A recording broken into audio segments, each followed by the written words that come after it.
Nikitazama nyuso za wengi zina furaha isiyo kifani, huku zingine zikiwa na huzuni inayotokana na kuaga wenzao. Siku zote lengo la maisha ni kuwa na furaha, na ili uwe na furaha lazima kutenda yaliyo mema kwa watu hasa wanaokuzunguka. Karibu katika simulizi fupi ya Ndoto Haipotei iliyotungwa na John Donatus. Karibu. Asiyefunzwa na mamaye hufunzwa na walimwengu, wahenga walisema. Maria Rosa ni kijana aliyejikuta nafukuzwa shule mara baada ya kugundulika na ujauzito wa miezi 7 akiwa kidato cha 3. Maria Rosa hakuwa na umri mkubwa bali alikuwa na miaka 16, isipokuwa umbo lake lilisawiri na kusadifu miaka 20 hivi kwa kufikiria. Maria Rosa alipata changamoto katika masomo yake. Kwanza hakuishi na wazazi wake wa kumzaa, yani alikuwa yatima. Katika makuzi yake hakuwahi kusikia habari kuhusu wazazi wake, ila alipata taarifa kadhaa kuwa wazazi wake walizama mto Ruvubu wakivuka huko maeneo ya Katerere kuelekea mjini Ngara.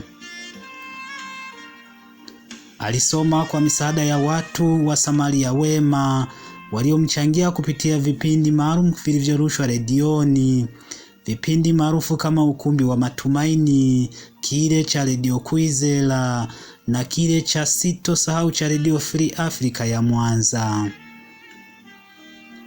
Baada ya masomo yake, hasa kila jioni na siku za wikendi, alipaswa kwenda kufanya kazi za mgahawani ili walau apate chakula na pesa ya kununua mahitaji ya shule kama vile sare, madaftari na mahitaji mengine kama binti.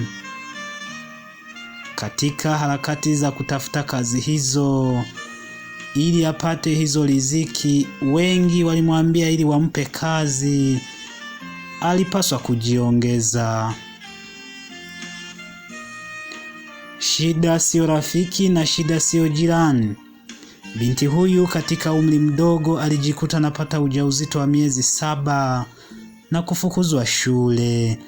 Hakufukuzwa shule tu bali hata bibi aliyeishi naye alimfukuza huku akidai hayuko tayari kulea mjukuu asiyetambua baba yake mzazi.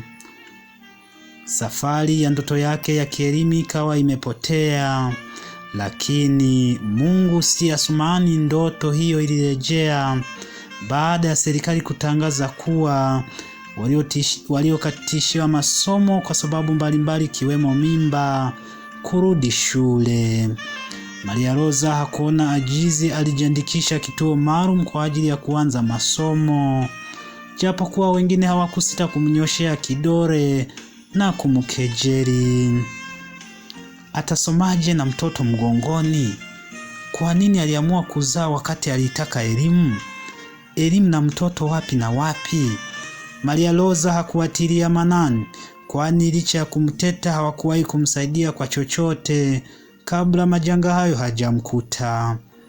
Kama wasemavyo wahenga, kelele za chura hazimnyimi tembo kunywa maji. Alisimama imara na masomo yake, akaanza kufanya vizuri mitihani ya taifa, kidato cha 4 na kidato cha 6, na hatimaye akajiunga chuo kikuu.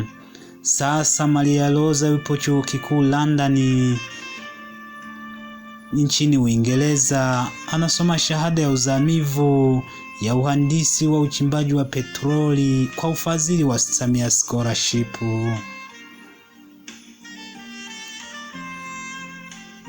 Ewe mwanafunzi, kumbuka kufanya kile ulichoagizwa kuja kufanya. Kupata elimu ni haki yako, kutimiza wajibu ni wajibu wako.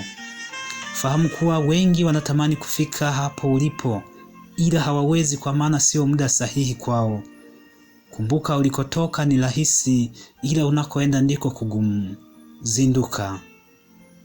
Kumbuka ulikuwa nami mwandaaji John Donatus, mtunzi na msimuliaji wa simulizi hii ya Ndoto Iliyopotea.